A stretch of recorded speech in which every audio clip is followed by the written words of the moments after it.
Dear students, SIC online classes में हम सभी का वेलकम है। जैसा कि आप लोग इस क्लासेस से पहले इंट्रोड्यूस हो चुके हैं, एक वीडियो हमने छोटा सा पहले भेजा था आप लोगों को बताने के लिए कि कोरोना वायरस की वजह से स्कूल कॉलेज सब बंद चल रहे हैं, आपकी पढ़ाई का बहुत ज़्यादा नुकसान हो रहा है। जिसको देखते हुए मैनेजमेंट कमेटी ने ये एक चैनल चलाने का एक प्लान बनाया कि जिसके थ्रू आपको कुछ यानी एजुकेशन दी जा सके, पढ़ाया जा सके। तो उसी सिलसिले में आज का ये वीडियो हमारा है। ये क्लास 12th का इंग्लिश का क्लास होगा। आपको पता है कि आपका जो क्वेश्चन पेपर होता है वो 2 सेक्शन में होता है, सेक्शन ए और सेक्शन बी।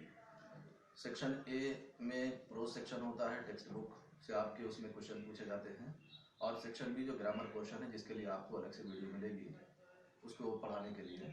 तो आज हम लोग देखते हैं कि जो सेक्शन ए में जो टेक्स्ट बुक है, ये हम लोगों की टेक्स्ट बुक अगर आपके पास हो किताब तो आप उसको खोल कर देखिए, और अगर आपके पास नहीं है तो भी आप सिर्फ ध्यान से इस लेक्चर को सुनिएगा, फिर भी आपको उससे कुछ फ़ायदा मिलेगा। हम लोगों का जो टेक्स्ट बुक है ये 4 पार्ट में डिवाइड है, 4 सेक्शन में बटा हुआ है। पहला प्रोज का होता है जिसमें 7 लेसन है। दूसरा सेक्शन पोइट्री का आता है जिसमें 10 पोएम हैं। और तीसरा शॉर्ट स्टोरीज का है जिसमें छोटी छोटी 4 कहानियाँ हैं। और चौथा और जो लास्ट सेक्शन है वो एक प्ले है, merchant of Venice. Play means यानी ड्रामा। मर्चेंट ऑफ वेनिस जिसको विलियम शेक्सपियर ने लिखा है, अंग्रेजी के बहुत फेमस बहुत पॉपुलर ड्रामेटिस्ट हैं, जिनकी एक पोएम हम लोगों ने 11th में मर्सी पढ़ा है। तो अब हम लोग अपने पहले सेक्शन पे आते हैं, प्रोज सेक्शन पे, जिसमें 7 लेसन है। इस 7 लेसन में सबसे पहला लेसन है अगर लिव द बास्केट। अगर किताब हो तो आप लोग किताब में देखिए कि उसमें अगर लिव द बास्केट पहला लेसन है, जिसके राइटर विलियम सी डगलस हैं। विलियम सी डगलस के बारे में थोड़ा सा आपको बताना चाहते हैं कि ये जो राइटर विलियम सी डगलस हैं ये अमेरिकन थे, अमेरिका के सुप्रीम कोर्ट के एक जज थे, और एक सोशलिस्ट भी थे, यानी एक समाजवादी थे। इंडिया के इंडिपेंडेंस के बाद, आज़ादी के 3 साल के बाद 1950 में इन्होंने इंडिया विजिट किया था। ये इंडिया घूमने के लिए आए हुए थे, यहाँ के हालात को देखने के लिए, यहाँ के लोगों के बारे में जानने के लिए। तो यहाँ आने के बाद इन्होंने कुछ ऐसी चीज़ें देखी जिससे उनको इस देश से, जो अपने ग्रेटनेस के लिए, अपनी महानता के लिए, अपनी ग्लोरी के लिए हमेशा बहुत पॉपुलर, बहुत फेमस रहा है, तो कुछ ऐसी बातें देखी जिसको देखने की वजह से उनको इस देश से मोहब्बत हो गई, इस देश से बहुत प्यार उनको हुआ। और उन्होंने अपनी इस फीलिंग को उस टाइम जो इंडिया के पहले प्राइम मिनिस्टर थे पंडित जवाहरलाल नेहरू, अपनी फीलिंग को उन्होंने बताया, रीज़न भी बताया कि हमें आपके देश से इतनी मोहब्बत क्यों है। तो लेसन का नाम ही हमने बताया कि अगर लिव द बास्केट। उस टाइटल से हम लोग समझ सकते हैं कि अगर एक छोटी सी लड़की है, विद द बास्केट एक टोकरी वाली। ये लड़की कौन है, क्यों है, टोकरी से इसका क्या रिलेशन है, ये हम लोग पूरे लेसन पढ़ेंगे तो मालूम होगा कि ये क्या है। तो वो इंडिया जब उन्होंने विजिट किया था तो अपनी कहानी उन्होंने नई दिल्ली से शुरू किया। अमेरिका से आए, दिल्ली में रुके हुए थे, फिर यहाँ से जब ये घूमने के लिए जाते हैं तो उसी अपने विजिट के दौरान, अपने उस भ्रमण के दौरान ही उनकी इस छोटी सी लड़की से, जिसको उन्होंने नाम दिया टोकरी वाली लड़की, इससे उनकी मुलाकात होती है। कुछ ऐसा गहरा असर डालती है कि जिससे जो उनका मकसद था वो मकसद उस छोटी सी लड़की से मुलाकात के बाद ही पूरी हो जाती है। तो राइटर ये बताते हैं, जो पहले हम लोग अब लेसन को शुरू करते हैं, सबसे पहला पैसेज है जहाँ से शुरुआत होती है कि विलियम सी डगलस बताते हैं कि I had left new Delhi for the Himalayas. उन्होंने बताया कि नई दिल्ली में थे, वहाँ नई दिल्ली से वो निकलते हैं हिमालय जाने के लिए। हिमालय आप जानते हैं कि इंडिया के नॉर्थ में एक पहाड़ है, और जो दुनिया का सबसे ऊंची चोटी जिसमें पाई जाती है माउंट एवरेस्ट। तो इस हिमालय जाने के लिए ये वहाँ नई दिल्ली से निकलते हैं। I was going as far as Bareilly by train. वहाँ से बाई ट्रेन वो जाते हैं बरेली तक। बरेली एक जगह है, बरेली तक जाते हैं, और उसके बाद फिर वहाँ से and then by car to Ranikhet. फिर वहाँ से वो रानीखेत के लिए निकलते हैं बाई कार, कार से वो जाते हैं। ये रानीखेत है क्या, राइटर खुद ही बता रहा है विलियम सी डगलस की, an old British army hill station. एक ये बहुत हिल स्टेशन का मतलब उस बस्ती को कहा जाता है, उस आबादी को कहा जाता है जो पहाड़ी इलाके में बसा होता है। जैसे हम लोग बहुत सारे जानते हैं अपने इंडिया में है कि नैनीताल है, मसूरी है, शिमला है, कश्मीर है, देहरादून है। तो ऐसे ही एक हिल स्टेशन या रानीखेत था जहाँ पर आज़ादी से पहले अंग्रेज़ों की आर्मी, ब्रिटिश आर्मी जहाँ रहती थी। तो रानीखेत जो एक पार्टीशन से, सॉरी, इंडिपेंडेंस से पहले, आज़ादी से पहले जो हिल स्टेशन, उस हिल स्टेशन पर ब्रिटिश आर्मी थी, वहाँ पर located on a 6000 foot ridge opposite a 120 mile stretch of snow capped Himalayas. जिसको बताया कि 120 मील दूर फैले हुए उस बर्फ से ढकी हुई जो हिमालय की चोटी के अपोजिट में 6000 फीट की ऊंचाई पर ये जो रानीखेत जो हिल स्टेशन था ये स्थित था, बसा हुआ था ये। तो वहाँ रानीखेत तक ये बाई कार जाते हैं। The train was slow. जिस ट्रेन से नई दिल्ली से बरेली जा रहे थे उस ट्रेन के बारे में विलियम सी डगलस बताते हैं कि वो ट्रेन बहुत स्लो थी, पैसेंजर ट्रेन थी। आज भी हम लोग देखते हैं कि अपने इंडिया में बहुत सारी पैसेंजर ट्रेन हैं कि जो इतनी स्लो हैं कि छोटी छोटी दूरी को तय करने में काफ़ी टाइम लगा देती हैं। तो ऐसे ही एक ट्रेन थी जिससे विलियम सी डगलस नई दिल्ली से बरेली के लिए जा रहे थे। तो बताया कि वो ट्रेन बहुत स्लो थी and it stopped at all the way station. और जितने भी रास्ते में स्टेशन पड़ते थे, छोटे स्टेशन हो या बड़े स्टेशन हो, हर जगह पर यह ट्रेन रुकती थी।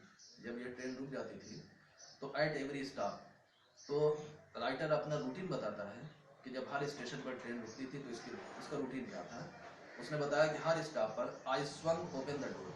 बताया कि मैं दरवाज़ा खोलता था ऑफ माई कंपार्टमेंट, जिस डिब्बे में ट्रेन के जिस डिब्बे में जिस कंपार्टमेंट में राइटर बैठा हुआ था, जब स्टेशन पर देखता कि ट्रेन रुकी है तो वो दरवाजे को खोलता एंड वॉकड द प्लेटफॉर्म, और उसके बाद उस ट्रेन से उतरकर प्लेटफॉर्म पर आ जाता।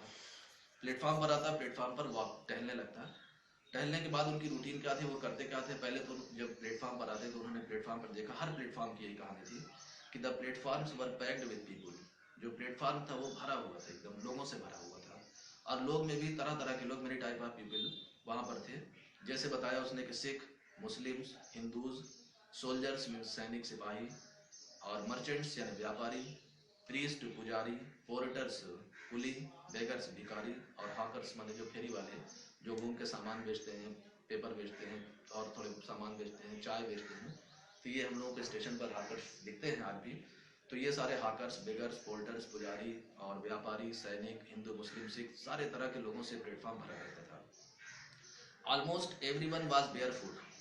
विलियम सी डगलस ने नोटिस किया कि उस प्लेटफॉर्म पर जितने भी लोग थे, यानी from Sikh, Muslims, Hindus to beggars and hawkers, सबके सबको उन्होंने देखा कि लगभग ज़्यादातर लोग जो है वो बेयर फुट होते थे। बेयर फुट का मतलब नंगे पाँव, उनके पैर में चप्पल या जूता नहीं होता था। And dressed in loose white garments, और जो कपड़े पहने होते थे, ड्रेस जो उनका, वो ज़्यादातर का लूज ढीला ढाला वाइट गारमेंट्स होता था, सफ़ेद कपड़ा, यानी जिसको हम लोग समझ सकते हैं धोती। कि उस टाइम पर 1950, आज से 70 साल पहले, मोस्टली लोगों का जो पहनावा था इंडिया में वो धोती कुर्ता पहनते थे, ढीला ढाला होता था। तो उसी चीज़ को बताता है ये राइटर कि देखा क्या कि बेयर फुट नंगे पाँव होते थे और सफ़ेद जो है वो ढीला ढाला कपड़ा पहने रहते थे, मीन्स धोती कुर्ते में थे। और I would ask at least 3 people before I could find one who spoke English. जब राइटर उस भीड़ में देखता तो वहाँ लोगों से बात करना चाहता, लोगों से कुछ मिलना चाहता था। तो राइटर जो था विलियम सी डगलस अमेरिकन था, इंग्लिश जानता था, और इंडिया के लोगों में ज़्यादातर लोग अपनी मातृभाषा हिंदी बोलते थे, तो इसलिए उसको थोड़ा परेशानी होती, उसको पूछना पड़ता था। तो राइटर बताता है कि I would ask at least मतलब कम से कम 3 लोगों से पूछना पड़ता था, यानी ये जानना चाहता था कि इनमें कौन ऐसा है जो अंग्रेजी बोलना जानता है जिससे हम अपनी बात को कर सकें।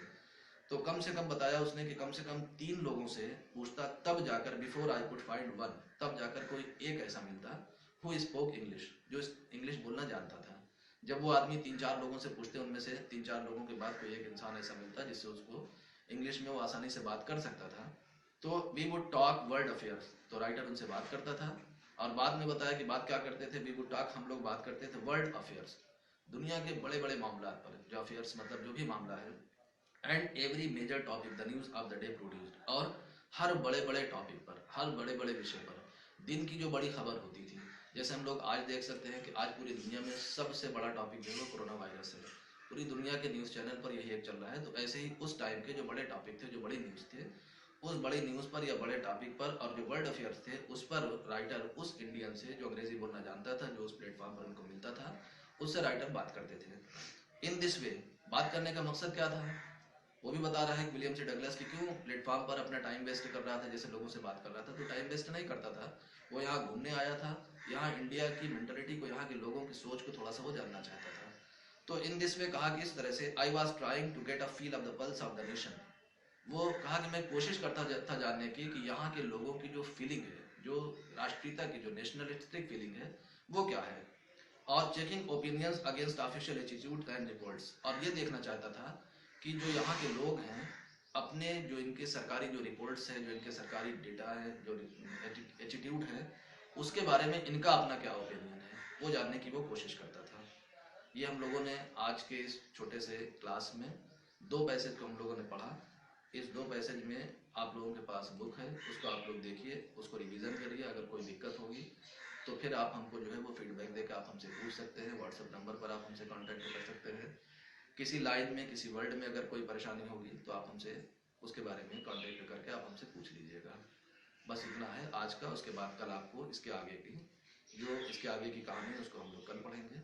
इतने को ही आप लोग जाके आज रिवाइज कीजिएगा।